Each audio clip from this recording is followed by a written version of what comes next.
The Matrix Resurrections is the latest installment of the Matrix film series, bringing the series back after, 18 years? Yeah, 2003.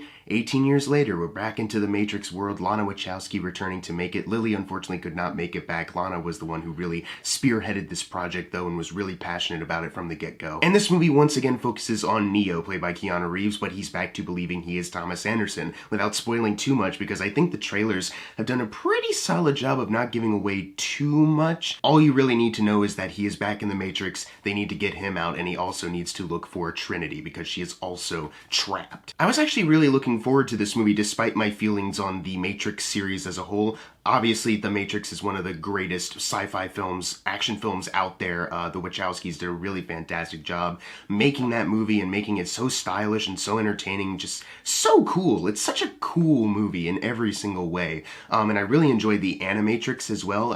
Obviously, not too many people talk about the Animatrix as far as like the Matrix sequels. They just focus on the ones with Keanu Reeves and Carrie-Anne Moss. But the Animatrix, I think, is actually a really cool addition to the Matrix series as a whole. But the sequels never really did it for me, you know, like Reloaded I thought was okay, but it's kind of like, it borders on kind of decent and just meh to me, and then Revolutions was just kind of the final nail in the coffin of like, okay, they finished the story, I kind of see what they were doing, but I'm not sure if I'm a big fan of it all in execution just overall. So as far as them announcing another Matrix movie, you would think that I would be like, whatever towards it. But I think just the idea that you do have one of the original creators behind it coming back and, you know, talking about how this is kind of born out of love, you know, this project, it's not something that the studio is mandating, it's just something that they really wanted to do. I think that's what got me excited for it. And then when the marketing came out, it kind of reminded me like, you know what, there's a lot of blockbusters today that just don't feel like this kind of movie, you know? We don't really get the same kind of vibe of like Wachowski or Matrix Wachowski that we do with a lot of other blockbusters, despite the fact that the Matrix movies at the time were like so influential.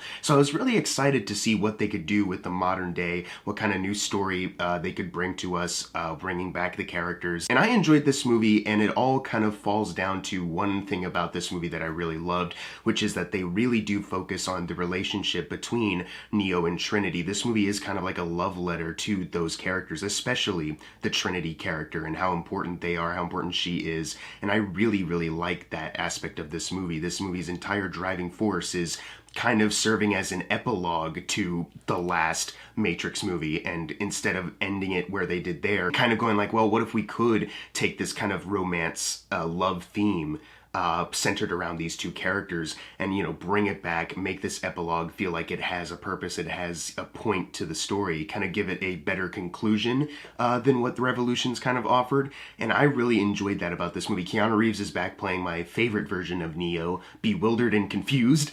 There's a lot of, as I said before, because he's been trapped in the Matrix again, they had to reintroduce a lot of stuff to him. His brain is like completely fried as far as like what's happened before. And I really enjoyed seeing Keanu Reeves back in this role. I think he does bewildered and confused really well.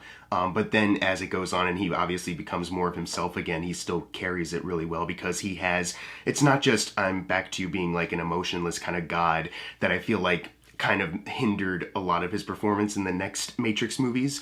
He is driven by his feelings and love for Trinity, which I think ups his game a lot. And the scenes with him and Carrie-Anne Moss, who is also, once again, great as Trinity in this movie. Carrie-Anne Moss is so underappreciated as far as actors go. She's wonderful. But when they kind of like meet by chance in the simulation, you kind of get this subtle feeling of like they understand kind of what exactly it is that's bothering them, but because of all the noise that's kind of being pumped in, you know, obviously that's like at the back of their subconscious, and they're just kind of forced to live out their life. You can kind of feel the kind of sorrow that both of them kind of carry as they live out their lives here. I thought it was really well done, and just seeing that relationship once again and seeing them, you know, continue to try to bring it back and making that the important part of the story, that's what I really enjoyed about this movie. I also really enjoyed how this movie, it knows that it's a sequel to the Matrix trilogy, without spoiling too much, because like I said, the trailers did a really great job of hiding stuff. This movie gets pretty meta in a way that I wasn't really expecting.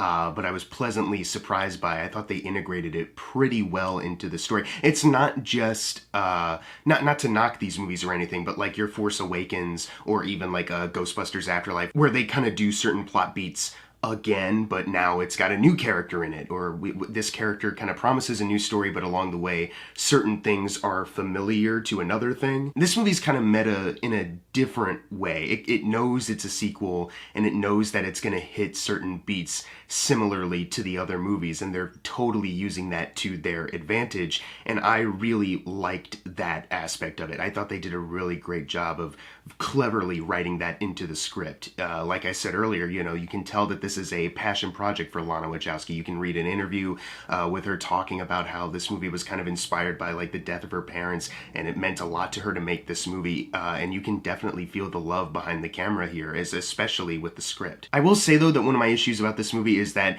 whenever they do try to make a connection to the previous films, it sometimes kind of hinders something. Like, for example, Jonathan Groff is playing a character who is somebody else from the original, and they cut in between him kind of speaking, they will occasionally cut to clips of that character from the last movie, and it just reminded me, like, man, I wish that they brought that guy back. And it's just, I think at the end of the day, you know, just seeing how that character played out, I was like, you know, it definitely would have, I think, made more sense and been more clever if it even was the same person. I know that there was some scheduling conflicts or whatnot, but man, it probably would be way better if they got the same actor. As far as the character of Morpheus goes, if you remember the Matrix Online game, which was way before my time, this knowledge comes like way after the fact, Lawrence Fishburne Morpheus died in that, so that's kind of the reason why Morpheus is now Yahya Abdul-Mateen II. They kind of work in some logic in the beginning of this movie to kind of bring that back. And I can definitely buy like the reason why, like, okay, I can see, but I couldn't help but feel like, because this movie does this often where they will show footage from the first movie to kind of remind the audience, like, hey, remember this?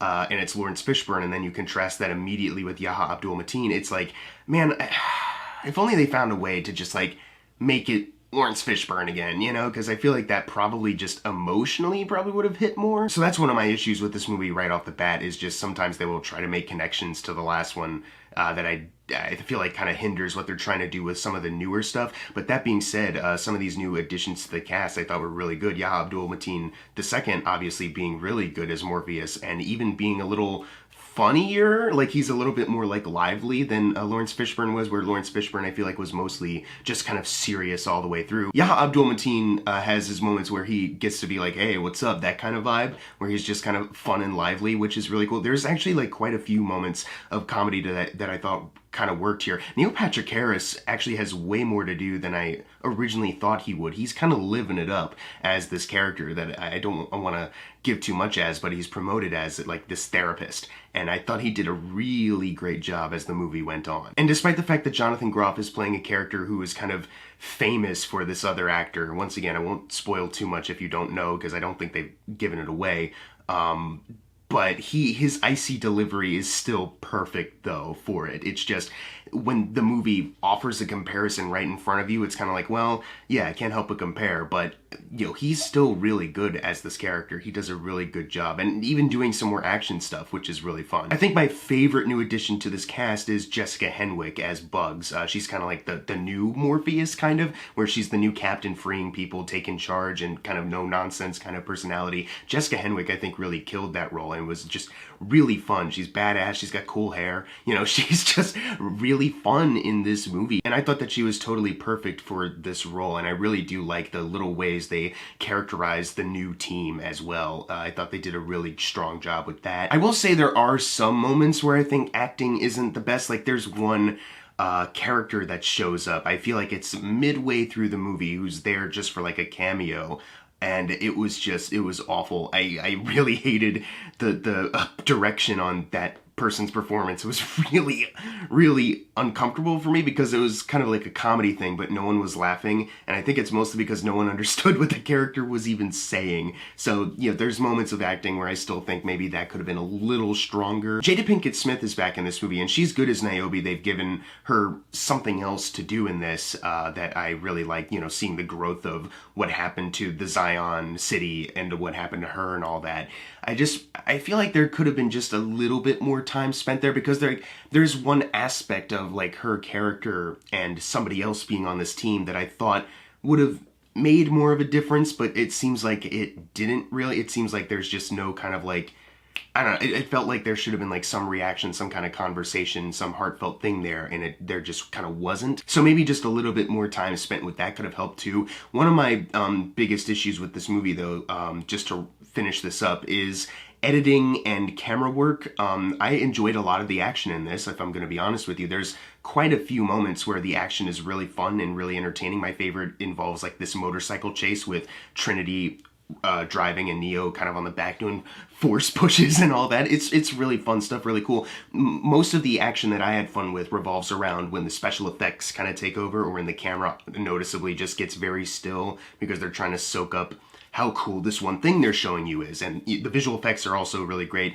Another thing I'll mention real quick, musical score, wonderful. It's by two guys who did not work on Matrix movies before, which I was honestly surprised by because this music sounded so perfect and so like in line with those other Matrix movies. So really great stuff, technically speaking. It's a really technically well done movie, but I feel like when it comes to the cinematography in this, there's a lot of shots that when it comes to the action, it gets too kind of close up and kind of shaky. You know, a lot of the action feels very handheld and kind of a little too close. Whereas the thing that I loved about a lot of the Matrix action is that, you know, the shots are just so perfect. They're kind of very still and so far back so you can, you know, take in all of the kung fu punches and hits and blocks and, you know, all that stuff. It's really cool. And in this, they're doing all the same moves and stuff. Like that's not the problem. The choreography of it all isn't really the problem. It's how they then capture it. Because there's also the editing that obviously it's a style. It's a style thing, and not all of it is bad. A lot of it, I think, conveys the emotion that it needs to. But when you already do kind of have these close-up shaky shots of the action and you can kind of make out what's going on, but it's not the same as it was before, and then you couple that with some editing that kind of makes it a little more awkward at times, then that's when I have an issue with it. So I think the thing that I really enjoyed the most about this movie, surprisingly, isn't the action, although I think a lot of people would say the thing about that first Matrix movie that makes it so beloved is the revolutionary, amazing, extraordinarily constructed action sequences. But this one I think I appreciate more for the story of it all. I appreciate more of what they're trying to do with the Neo and Trinity story as opposed to a lot of the more action stuff they're doing, which is also fine by me. Most of it, like I said, most of the action is still solid, but there's like for example, there's this action scene taking place on a train that I thought, you know, already you're confined into like this one place, and there's only so many ways you can do that to make it look good, and it didn't really for me. It was really too close up for me to really take in. So yeah, I do have my issues with this movie. I don't think it's perfect, but as far as like a love letter to the characters, as far as bringing the series back but doing something really impactful for the creator, trying to give that love off to the other fans of the Matrix out there, I think this is a really strong kind of epilogue. I'm not sure if they're going to try to do more Matrix stuff after this. I guess maybe it depends on box office, I'm not sure, but hey, I really did enjoy this as a final, you know, closing chapter of the Matrix series. If they make more, cool, I wish them the best, and I hope that they make it work, that it's a really interesting, investing story. But if this is the last one, I'd be totally fine with it because I think they're ending on a really emotionally solid note. I'm gonna give The Matrix Resurrections a B-. I think it has some issues. It's not as good as the first Matrix. Obviously, nothing will be ever. I think I even prefer the Animatrix. But as far as like the other Matrix sequels, this is definitely way better than those. I think this is definitely just the more consistent one out of them, and that's just really great. I'm glad Lana Wachowski got to make the movie that meant the most to her. But if you've seen The Matrix Resurrections, leave in the comments below what you thought of it, and as always, thank you guys for watching. Make sure to subscribe. I'm Jackson Fulcher. See you guys next time.